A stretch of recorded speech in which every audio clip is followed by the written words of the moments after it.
And welcome to another episode of Dio Talk. I'm Dio Let's Talk. My guest of the evening is a heart and kidney transplant survivor.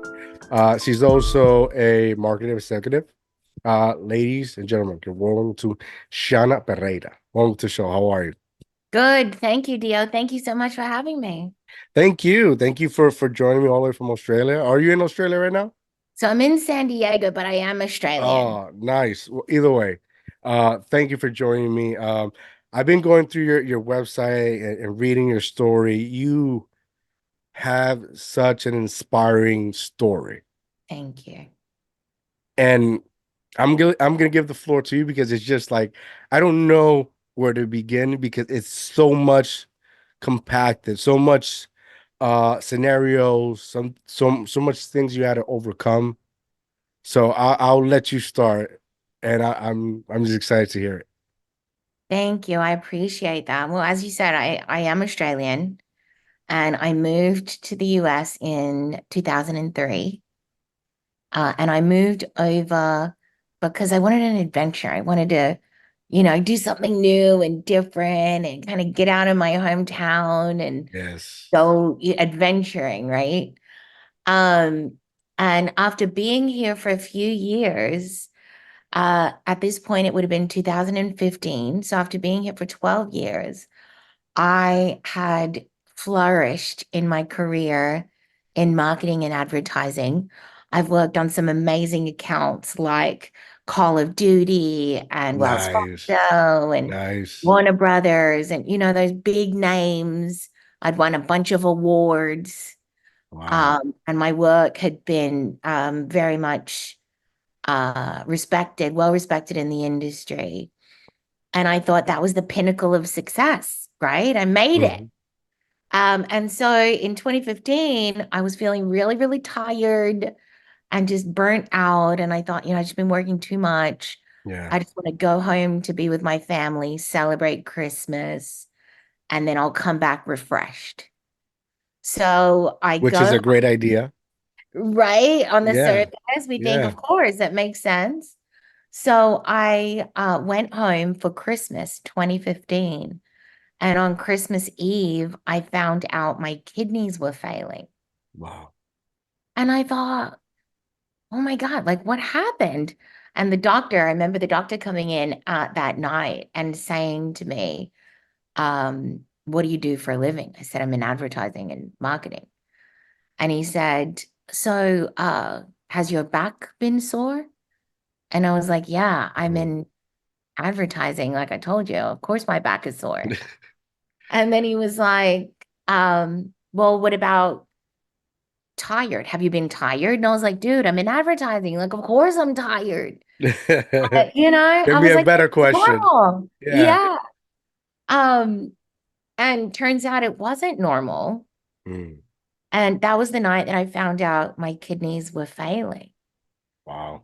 And I remember sitting there and just being like, what happened? Like, I was tired, but that was Poor it. work. That was Yeah. fine. So I came back to the States. I immediately obviously began looking for doctors. I hadn't been to a doctor in years um, because there was nothing wrong. Like I didn't Yeah. feel Yeah. it, right? And so that began my journey of figuring out the medical system. And I thought I'm pretty good at this. I speak some version of English, right? Yes. So Yes. I would think I'm pretty good at this.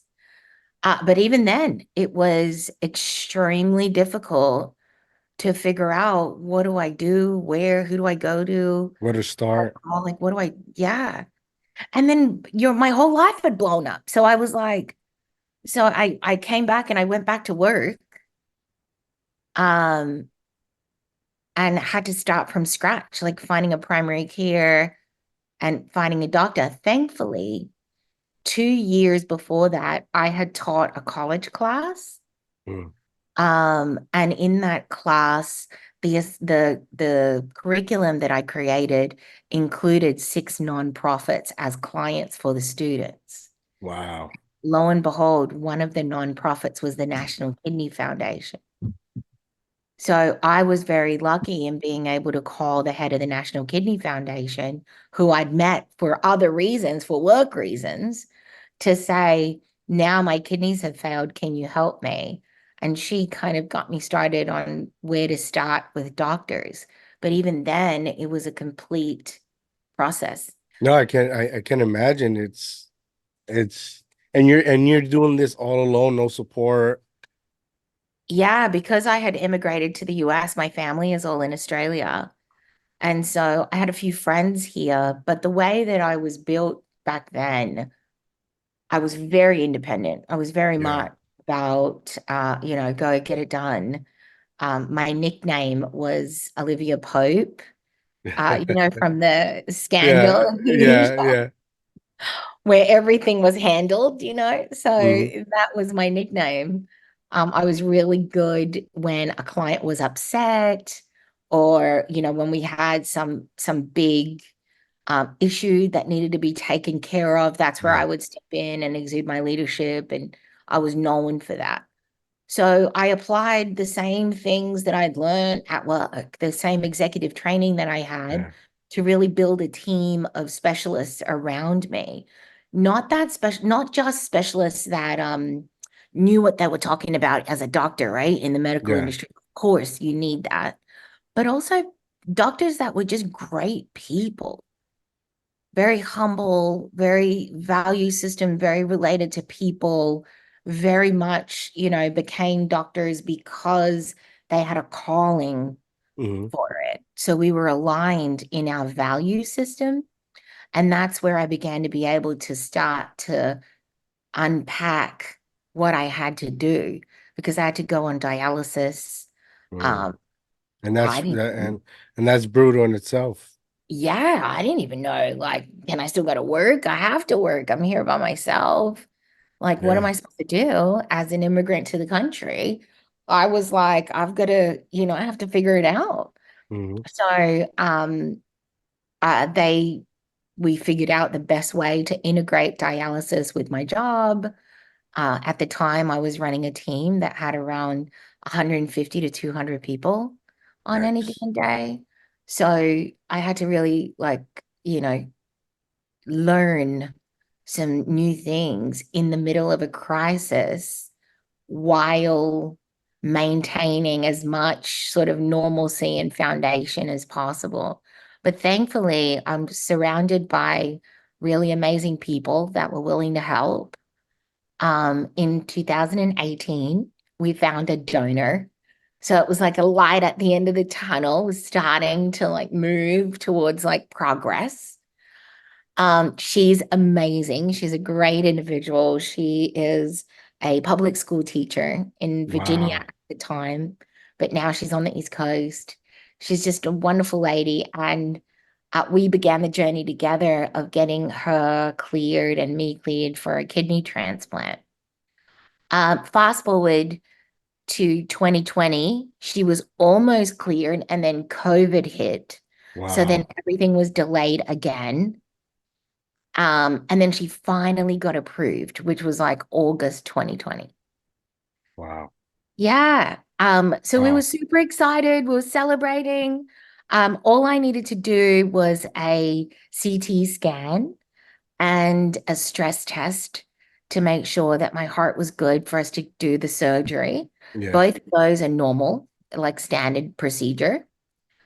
And the CT scan came back with one of my kidneys had a cyst that there was 70% chance that it was cancerous. Wow. And I thought, the same kidney you've been looking at for 5 years, now it's got cancer? Like, what are you talking about? And then 2 days later, the doctor called and said, your heart is failing. And I thought, Dio, for sure I'm dead. Like, I it's mean, over. hey, You know hey, I what I mean, mean? damn. I was like, it's done. Like God, the universe, the higher power, whatever you want to call it, is letting me know that if you thought you had a chance, I'm trying to make sure to double confirm that Yeah, yeah, that- yeah, yeah. Wow. yeah. Yes. So this was Labor Day weekend 2020. And I was like, I'm dead. Like, what do you Yeah, do? but God is good. God is good. God is good and Well, always when you least expect it. right. So what I did was I called my best friend and she was like, oh my God, this is going to be amazing. She was like, your kidney's going to come out at Thanksgiving and they're going to realize it's not cancerous and we're going to give thanks to the universe. And then you're going to get your heart and kidney at Christmas as God's way of giving your gift. And it's going to be a Christmas miracle. And we're going to make a Hallmark movie and it's going to be amazing. Right. You Yeah, need one of those friends. Like yeah, in yeah, those yeah. times, you need someone who's just got a handle on it. Um, and at the time, I was in the movie Final Destination. Really? Yeah, you know when like Wow. a car accident doesn't kill you, Yeah, the yeah. microwave blows up, right? Like I was in that movie. And so I thought her movie sounds way better. So I'm gonna go in her movie. So Definitely. Yeah. call the so uh turns out the doctors scheduled my kidney to come out on Thanksgiving, and lo and behold, it wasn't cancerous. Okay. And so I That's thought, great. okay, like maybe what she said is coming true. So I called them and I said, listen, we're making a Christmas movie, so we need a Christmas miracle. And we've got to figure this out. Yeah. They were like, look, it's totally on you. You have a list of clearances. It doesn't work like that. Like we can't figure anything out. You've just got to get cleared as fast as you can get cleared, and Yeah. we'll put you back on the list. And we pray for it. We'll pray for a Christmas miracle. Um, so that's what happened. I got probably 25 appointments done by the grace of God. Wow. I don't know how, but I got back on the list on Christmas Eve. And we did everything that we knew to do. And at that point, the cardiologist said, we've done everything humanly possible. And he's such a great man. He said, now we pray. And there was about 3,000 people praying for me online because this was in the middle of COVID. So I was in hospital by myself, Yeah, couldn't see yeah. anybody. Everything was separated. Yeah. Exactly. Even the doctors and nurses themselves had limited touch of like they couldn't come near me because at this point my heart was at 12%. You were fragile. You were fragile. Yeah. And a Uh, fragile time as well. exactly. And at that point, 2020, this was in Los Angeles, 1 in 3 people had COVID during that time Yeah. period. So we were really like double lockdown here. Um, they put me on the list on Christmas Eve. And all of these people were just amazing, all different religions, all different Supporting beliefs. It you, didn't matter at praying that for you. point. Everybody was praying. And on Christmas Day at 10 p.m., the phone rang and they said, we have a heart and a kidney for you. And it was a Christmas miracle because it wasn't set to come for 6 to 8 weeks. And so it was 2 months early.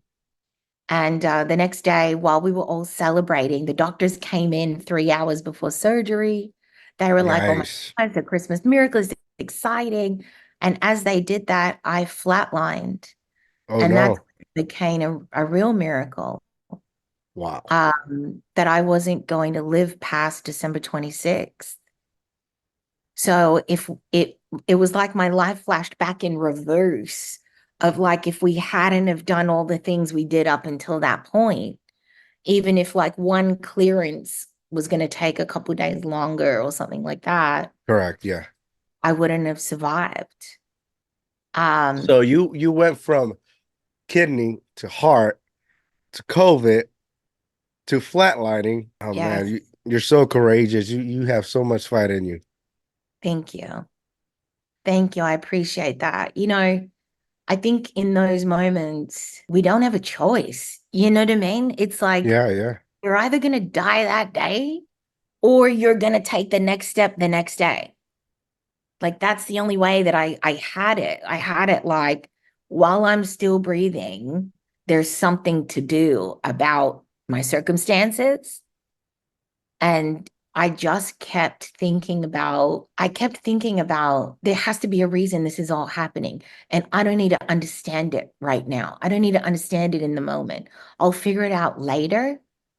But while I'm still breathing, there's still something in my control. There's something that I can take ownership for and leadership of and continue to move through it with some sense of power, right? Like not control everything, but some sense of power that had me still feel like if I'm still breathing, there's still a chance that I'm meant to be here. And so that's, and I really, I also think that like death doesn't need any help from us. You know what I mean? Like if you're Yeah, gonna yeah, die in yeah, those circumstances, yeah, it's yeah, gonna yeah, happen. You know, like yeah, you 100%. don't I you don't agree. need to like put attention on it or you don't have to think about it because it's gonna happen. Yeah, If that's what's meant to happen, it's gonna happen. So to put my attention somewhere where I felt like it didn't need my help, I was like, death doesn't need any help from me. I'm yeah. gonna focus on life. And then if the outcome means that I'm not meant to be here at this particular point in time, then that's what will happen anyway. Wow. That's a lot of curves and turns and ups and downs, and it just happened like in the instant, But you got through that. You got through that. You stood your ground. You stood strong, courageous. Much respect. Because if it was somebody else, they'll break. It's so much. It's a lot. It's a lot. It's a lot. And it's the reason why I do what I do now. But it's, you're right in the sense that I had executive training, Yeah, right? So I didn't have white coat syndrome when I met a doctor. I didn't have any problem saying to a doctor, what keeps you up at night? Why are you in this industry? What are your yeah, motives? Like, yeah. like to just get down to like, is this the right person to work with me in partnership on this issue that we're facing right now? I mean, I know you the had to. You doctor. have to. You had to. You had to because it's between life or death. Yeah, exactly. You wouldn't want to associate yourself with somebody that is not willing or committed, right? Because the word here is commitment to do whatever it takes to help you see you way out of that situation you're in. Yeah. So and that commitment, there's conviction. And you're not in it to win it while you're in it, So I get you. You did the right thing. You did what you had to do. Yeah. And it's So surreal, unfortunately surreal. it's super surreal. Unfortunately, there are a lot of people that don't realize that they have control of a lot more in those circumstances than they think they do. Yeah. And then when you pair that up with fight or flight in your body, Mhm. right? Your body has just found out that you're going through something life-threatening. Your entire system is in fight or flight. And then on top of that, you have to advocate for yourself. So you're asked to lead your own journey. And then on top of that, you're asked to make life or death decisions for your own life in 20-minute increments called a doctor's appointment. Yeah, yeah, yeah. And you're hoping that the doctor's not having a bad day that day. There's a lot. Yeah, There's that he's not so much. pushing people out or saying anything what they want to hear to get it done. So I get it. Yeah, there's so much in that moment. But I'll tell you, when I flatlined, I remember the three phases of dying. Mm, And first I fell asleep, and then I was in this infinite blackness. It was as if like when you close your eyes, but you're looking like through your eyelids. yeah, yeah. And it was like infinite blackness. And I was looking around like, where am I? Like, what is happening? And then I realized where I was. And the minute I realized where I was standing where there was a hallway and a light, and there was God and Jesus. Jesus in the Wow. form of a man, exactly like me and you talking. If we went to the mall right now, Dio, I'd be able to pick out that's Jesus. I could see all his features and everything.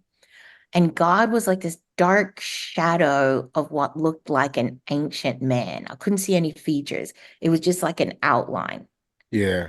And in that moment, I got that God isn't human, that that he was in the form of this figure for my benefit, not because that's how he is. Yeah. And the light that was behind both of them. And instantaneously, I knew where I was. And all of a sudden, I had this overwhelming sense of compassion that was like, if you took every person in the world and times it by 10,000, this like overwhelming sense of compassion just washed over me. And in that moment, God spoke to me and I said yes. And then I came back through the three Mm. phases. So I went back into the infinite darkness. And then all of a sudden, I'm asleep and I could feel someone trying to wake me up. And I was like, what do they want? Like, I'm sleeping. Like, what is I'm their trying to rest. Leave me alone. right? Yeah. And it was CPR. It was this notion. And I woke Jeez. up to the nurse and I was like, Margaret, relax. And I moved her off me and I sat You're up like, I'm here. and I'm I said, here. you're right. I sat up Yeah. and I said, guys, relax. I just took a little nap. Where were we? And the doctors were like, what is happening right now? And you could only see their faces like this Hmm. because they were all masked up. Yeah. And the surgeon that was standing there said, race her to the OR right now. And they raced me to the OR. They ran up to get my heart. It wasn't there yet.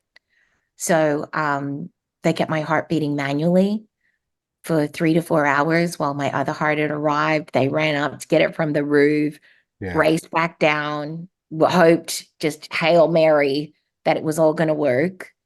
Wow. Um, and it did. My kidney came 12 hours later. And 3 days later, I was walking. Wow. It was insane. Even me sharing it out loud, I'm like, it's still unbelievable. Yeah, it's I don't want to say crazy because miracles do happen, right? Ew, But it's wow. Like wow. Like everything you went through and just wow. I don't have words right now. It's a lot. It's a lot. it And you is. were able to hold all that. Come back to life, be a badass. Thank you. Brush them off. Hey, I'm all right. Keep it moving. And you're still here. Still here. Um, but like it was a miracle, Yeah. right? Yeah. People go through this every single day. This is why I love being on platforms like yours because people go through this every single day. And I feel like they need to see an example of like, you got this. Yeah.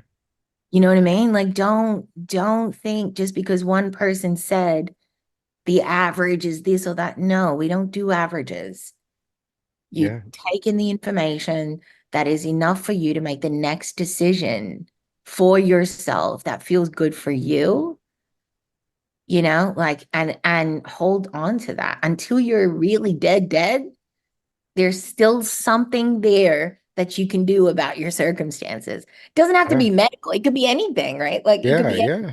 Yeah. while you're Damn right. still Yeah. breathing, there's something you can do, And even Yeah. when you think you don't have it in you, you do.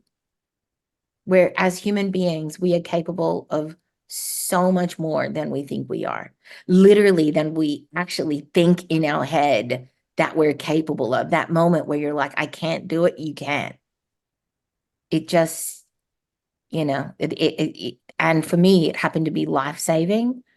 But when you think about it, for anybody in any circumstance, it is life-saving because you're living this one life.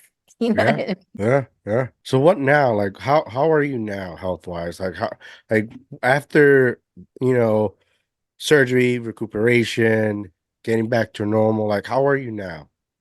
So thank you, first off, for the question. So my transplanted kidney had a little bit of damage from the donor. She Mm. didn't know she had any damage. It's one of the signs of kidney failure, kidney disease, is that it is a silent killer until your kidneys are like 15% function. You can feel completely normal all the way up until that point. My heart is doing amazing. So, my Nice. heart has been really, really great. It's doing amazing. But my kidney had some damage, and we knew that it may have had 2 to 4 years of lifespan. So we've just passed my 3 year mark. And so I'm back on the kidney transplant list for another kidney. But this time around, it feels like it'll just be a touch up. Yeah, yeah, yeah. Where, the kidney that I have has definitely been invaluable, obviously life-saving for me up until this point. But that is true for a lot of people who get a kidney transplant. Hmm. Often in their lifetime, they generally need two, sometimes three, but generally need two for them to survive all the way through to, their 70s, 80s, 90s. Well, I believe everything will go back to normal. You will get there.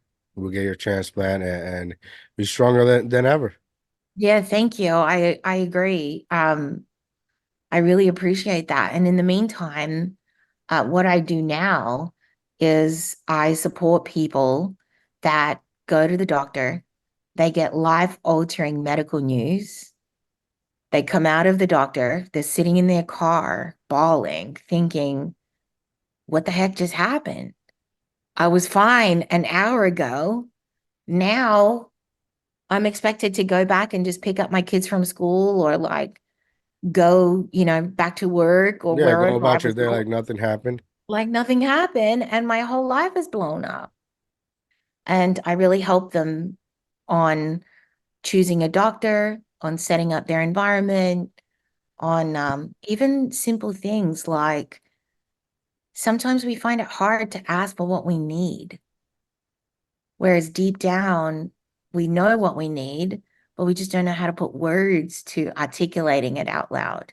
Yeah, I sit and I help people being able to really get down to specifics of like, what kind of communication do you need? Or how do you like to process information? For me, for example, I didn't like to hear averages, statistics. I didn't research anything. I wasn't into any of that.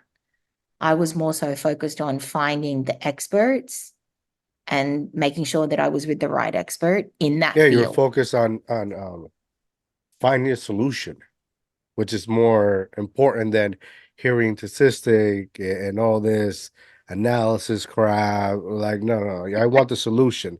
Give me somebody who knows what they're talking about or what we need to do. Exactly. But I was clear on the outcome, right? The Yeah. outcome was this needs to happen. Who is the person? I was just having a conversation today, actually, where it's like, we got self-driving cars, we got all this AI. There's got to be Yeah, one person that knows the answer to whatever you're dealing with. You know what I yeah, mean? At least one person. It's just a matter of finding them. I agree. I agree. And that's what you did for your whole journey. But it's tough. It's tough just receiving life-threatening news like that, Like, and especially if you don't have the right people around you, you can have like some, I know if it was my family around me that they'll just sit there and worrying and making me feel worse. And Yes, knowing that they're just trying to help, but they're not helping. They're prolonging what's already been determined in a sense. exactly. Yeah, and we all have it, right? We've got all the different archetypes in our family. Some of Correct. them turn to doctors. All of a sudden, some of them are naturopaths. Now they already know like everything natural that they're supposed to do. You're supposed to like drink corn husk that's been boiled for 3 days. You know what I mean? Like, right? Like, Yeah, yeah, yeah. Oh, you should drink this tea. Like it's fun times, but it's like that's not what I do right now. right, exactly. But sometimes, like you say, like we look, if you're anything like me, right? We like to make sure people feel good around Yeah. us. And Yes. we get that they love us, right? So we're like, look, I'm trying, but then in that moment, you need all of the energy for you. Like if there was Correct. Yeah. ever a moment that you needed to pull all of your energy into yourself, it's that moment. And a lot of people don't know how to do that because they're Mhm. givers and they're taking care of others and their parents and their grandparents and they've got kids and like they're used to taking care of other people.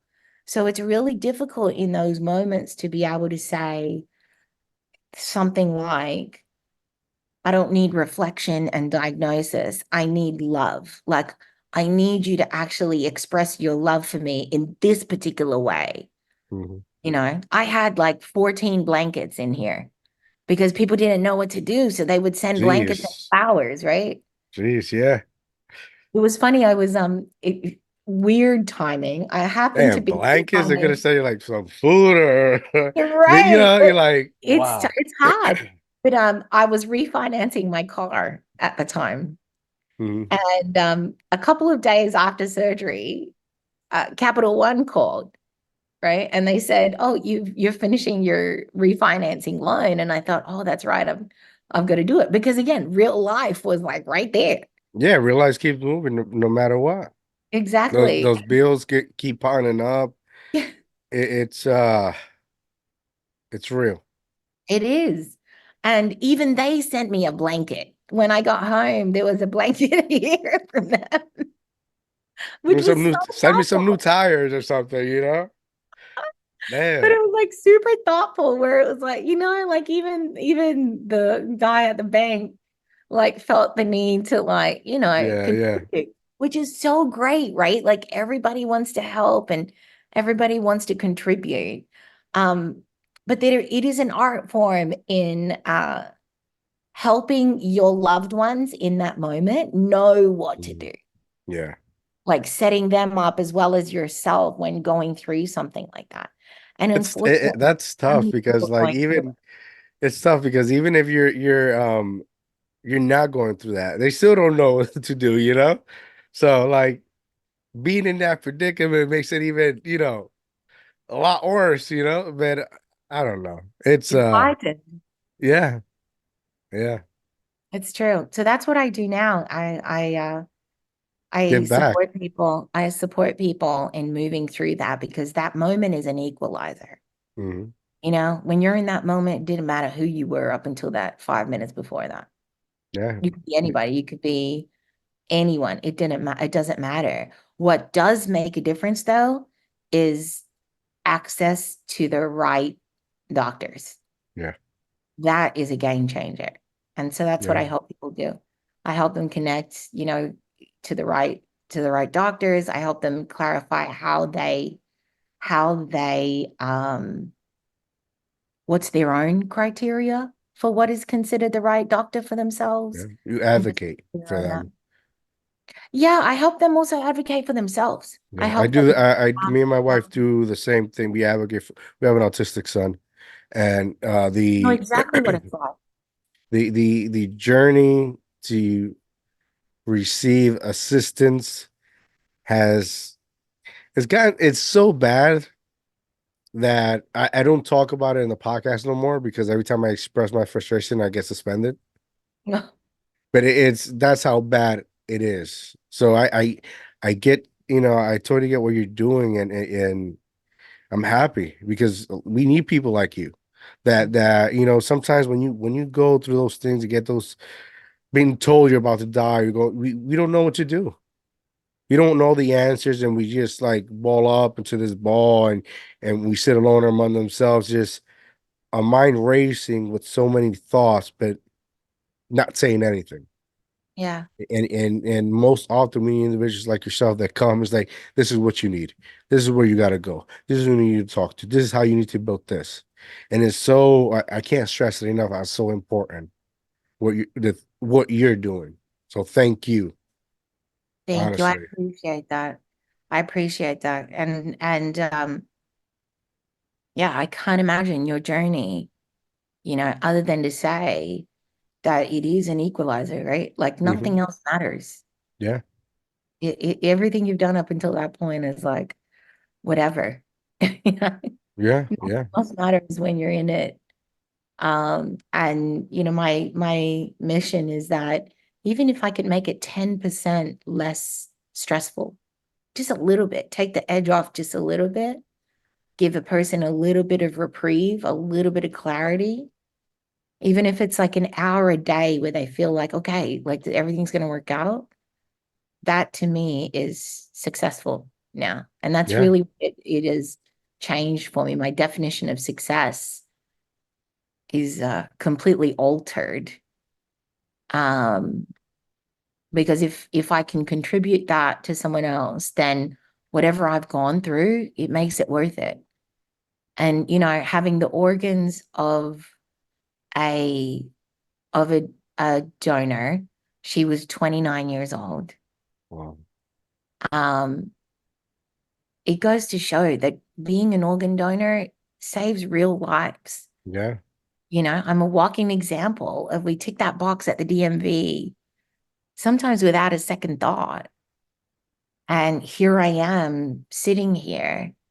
So for me, it makes both of our lives worthy, um, because of the fact that we get to help someone else maneuver that a little bit easier, just even a little bit Yeah. helps give them a little bit more clarity because it's tough no matter which way you chop it up, no matter who shows up, it's Yeah. going to be Yeah. hard.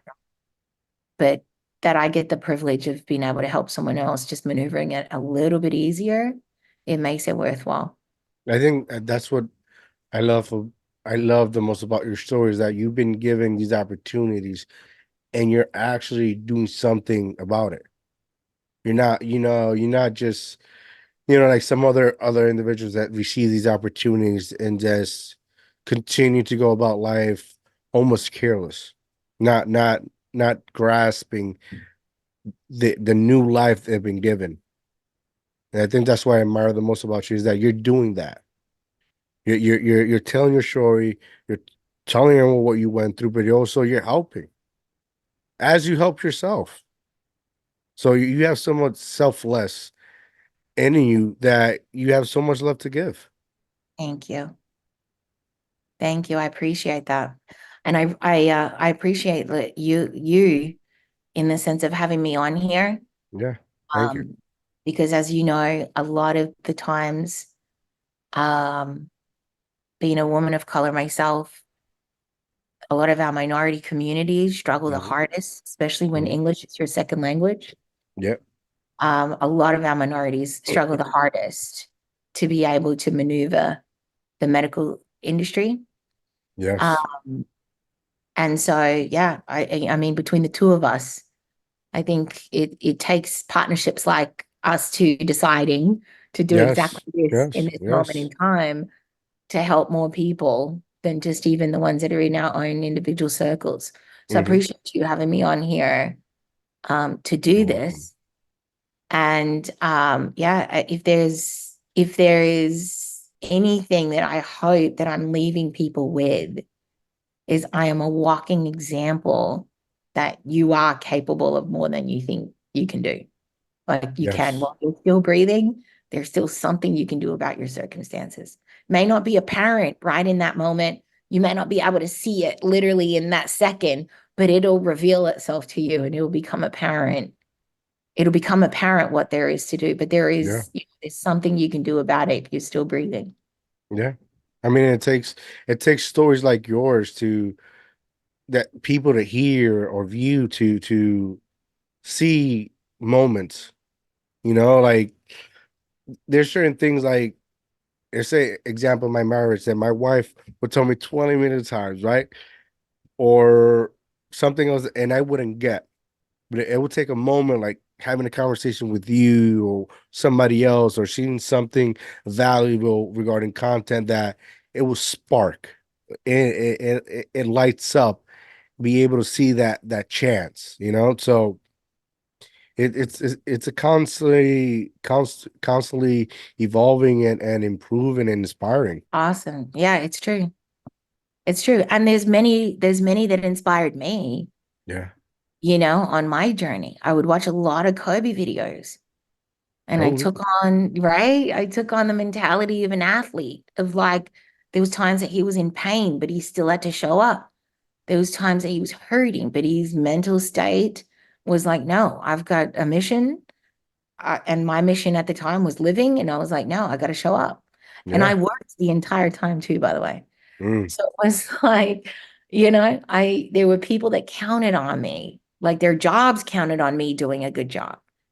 And I never took that lightly. And leading a team, right? Like if you're the leader and you can't have a bad day. You So carry the boat. Carry the you boat. They have get goggles. to. Yeah. Yeah, right. Like they count on you. And so they were also the people that surrounded me and allowed me to be vulnerable and allowed me to be able to share on the days where I really didn't have it in me to be able to say, look, I can only take these 2 meetings Hmm. and I need a timeout. Like I gotta go to sleep. Like this is Yeah. not working out today, where they were just as supportive because I think in the whole experience, life or death becomes an equalizer, right? Hmm. As I've said, it's an equalizer around like it doesn't matter who you are. And all of a sudden, even the doctors were just people. I was a person, they were people, my team were people. We all just became like all human beings doing the best that we could against this backdrop called like she needs to live. And then we all would take actions from there. No ego, no nothing, just true partnership of like, let's figure out this Yeah. problem and let's Yeah. move together, forward together. And that You was know, really very much supported from all angles. I love that you put your part. And I know for a lot, it's like, what does that mean, or what does that symbolize? That's putting your part means a lot.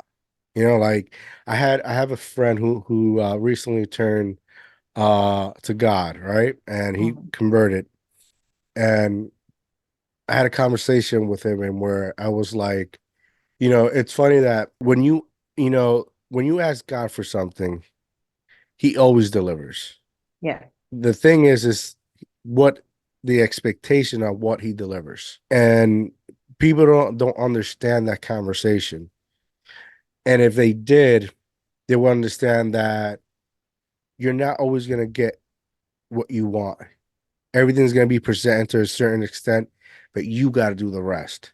And hearing you talk and tell your story, that's what you did. You did the rest. He put he put the things in motion, but solely you were the one who had to go after it. You were the one who had to step up. You were the one who had to show up. You're the one who had to pick yourself up and go through these trials and errors to survive. Nobody else but you. And I think you're a great example of that. thank you. It's true. It's true. It's damn true. Yeah, you can't just sit and pray. Yeah. You can't just sit and pray. There is prayer. Prayer works. I'm an example of that. But behind that is, I think you have to be doing your part. Like you have to do everything humanly possible. And Hmm. then God is going to come in and intervene in the divine, right? He's going to do everything that's not humanly possible or Hmm. what you didn't think was humanly possible Hmm. and bring those two together. That's what people find so hard in a crisis because you're in fight or flight in your body. Hmm. Even if God is answering your prayers, you may not even see it because you're in a swirl, Yeah. right? Your mind is racing, your voice is going crazy, you're in a swirl. And yet the blessings might be right in front of you, and you might inadvertently push one away Correct. Yes. and not even realize it. So that's why it's the counter. This is exactly what I teach people, the counterintuitive nature of when you're in a crisis to bring it in and be calm. Faith has a lot to do with that. Yeah. And I'll say I don't relate to myself as religious. Like I don't go to church every Sunday. I don't do that, No, but I'm I very, feel you on very, that. I'm the same way. yeah, but I'm very connected. Yeah. I believe in ancient rituals. I believe in the rosary. Yeah. I'm raised You, Catholic, you know? I believe in God. I don't believe in religion. Yes, exactly. Exactly. And I'm religious about the rituals that I practice to Yes. remain connected. to Yes. make sure that I've developed my own relationship. Yes. I'm a little bit lucky because I've seen it with my own two eyes. I kind of skipped over the belief, right? Yeah. You're the Um, miracle. you're right. And the conversations that I had to have with God when I was going through it was like, listen, this is your moment. Like, there's all these people watching. If you're real, show me now that you're real. Give us a Christmas miracle. Like, show us that you exist. And I'm sitting here. And so, again, I'm luckier than most because I got to skip over some of that based on circumstance. But you're absolutely right. It's a partnership with God. It is Yes. not, I'm waiting for God to just rescue me. It is, I'm doing my part and God is delivering. And the two of us together is what you see sitting here Yeah. in front Yeah. of you, right? It's Do you true. think do you think the how do I put it? The mental aspect of your of everything you've done, right? It's because at some point, like it's a mentality, right? Do you think it's because it's like that immigrant mentality and where like people who just used to come from other countries here, they know they gotta build. They know they gotta make something of themselves. Rather than, some, I'm not gonna say all, but individual actual from here, everything is psychological. Yeah. Do you think, and I know, and I only ask because I grew up here in the States, but I mean I was born here in the States, but I was raised majority of my life in Puerto Rico. Although as a territory, it still has that immigrant feeling, at least for me, because that's the way I was treated. Right. Even over there, I was treated because my dad's Dominican. I was treated poorly at times because I was Dominican. So, in concluding my long ass question, um, Oh, it makes do you, sense. do you think that has to do that contributed to your focus and your mental to just overcome these obstacles? Yeah. So I love the question. First off, I love the question because my family were actually refugees to Australia. Mm, So I was first generation born in Australia, wow. raised with English as my second language.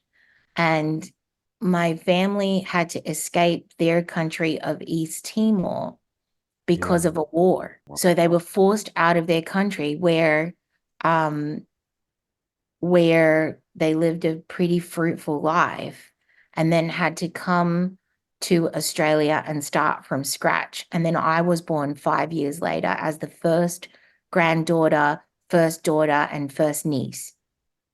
So I was at first niece and with no other cousins or anything like that. I was the first of all of those. So I was born and taught that you had to work hard for everything you had. Preach. I was taught that out the gate.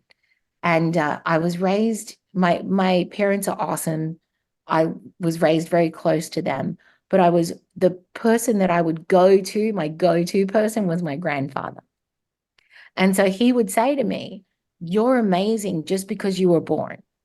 He was very big on women, given that we are able to hold babies with Yeah. very special beings, right? Yeah. And so he would say that, like, women are very special beings. So you are very special because you were born and you work for it. So you're deserving, you're valued simply because you were put on the planet. Plus, you have a body of work that follows you that says, and here it is on paper as well, Mm, demonstrated. So that was his version of teaching me as to not take it for granted. mm, So even though I'm valued and deserving because I was born, because I'm a human being, because I'm on the planet, that doesn't absolve me from being a contributing member to society. And I think as an immigrant, it doubles down on the fact that I need to contribute to be here because I'm not from here, yeah. right? This isn't my birthright. And I came to the US with that mentality already instilled in me from being first generation in Australia, and then came to the US and then had my own immigrant experience Yeah. here. Yeah. So um, I do feel like a lot of that was instilled in me because I saw my family have to start from scratch, change professions. You know, my grandmother went from being a school teacher to a cleaning lady. I've been You there. know, so I've it been was there. totally different for her. A school teacher was very prestigious in her Yeah. country. And so, like, you know, she had to start from scratch. So I saw that happen because when I was born only 5 years later, they were still in the middle of building. And then for me to come to the US and have to do that myself, mine was by choice. I think it does instill a different kind of thinking based on your experience. Nothing good or bad or better Hmm. or worse than anyone else. I think it just instills those different values. Yeah, yeah. No, I get it. I get it. But the truth is you're a total badass. You overcome so much. You're so strong and you keep going and keep going and keep going. And I think the more you go, the more you're able to smile. More, I have this saying and we're like when you're about to pass that last, tear that rolls down your face, you want that glimpse of flash back and forth your life to be like, damn, I lived a good life. And I think here, people will say, yeah, but you're going through these surgery and all these things, but like you're living. You're Yes. living. You're living and you're fighting to live, but you're also loving and helping and guiding people which your resume increases. You're like you'll be like in God's Hall of Fame. Thank you. That's so kind of you to say. And to your point, I'm sure you're the same. I've lost a lot of people that aren't here, including my donor. I'm Yeah, 29 years old. Like I yeah, lived because she's not here. That's the least I can do. yeah, I think sometimes we spend a lot of time grieving and mourning people and not realizing that what they would have wanted was to live another day. So I think we have an obligation to do that in our own way, exactly. in our Yeah, own version, in our own style, right? But that if you are still breathing, you're here. That's how I think of it. I There's agree. still stuff for you to do. There's still something that you can find enjoyment out of. I feel like Yeah, it's for me, what drives me is the people that I've lost that are no longer here to be able to do what they were going to do. I feel a connection to that deeply, having been that close to it. Of like, no, if while we're here, the right thing to do for me is to contribute this knowledge in a world where I know that it's hard for people. I had some help, I had some life hacks, I had some serendipities that introduced me to the right people at the right moments. hmm, So if there's anything I can do that helps someone else do that a little bit easier, I'm always down to do that. I love that. I love that. Much respect and admiration. Before Thank you. you go, I want to ask one last question before you go. Yeah. If if you had to give a word of advice, somebody that's going through a similar thing that you're going through and is stuck and just needs to get out of that motion to start, directing herself to do the proper things to get her the proper system, right? What advice would you give that person? I would say pause. Mm, Pause and actually really for real pause and just take a breath and give yourself some room to hone in on what do you actually need? What do you need in a doctor? What do you need from your family? Like give yourself some of that room to just get it collected first. And that it's the most important thing because you know how they say there's no like knight in shining armor coming, yeah. right? You are the person that's going to save your own life. Mm, A lot of help around you, but you're the leader. Like it's for you to figure out. And in those moments, sometimes we want to go forward quickly, like advance fast. And you got to counterintuitive is take a pause first and then really listen and tune in. And if you are somebody that believes in God, see if you can find that, because everyone else is going to move around you to what you're saying you need and want.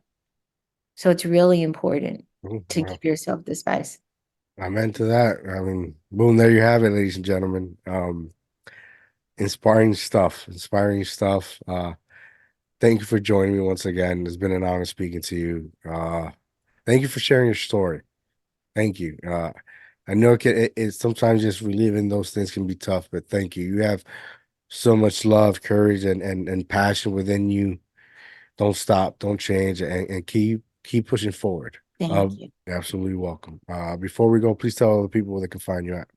Yeah, they can find me on shanapereira.com and also at Shana Inked on Instagram.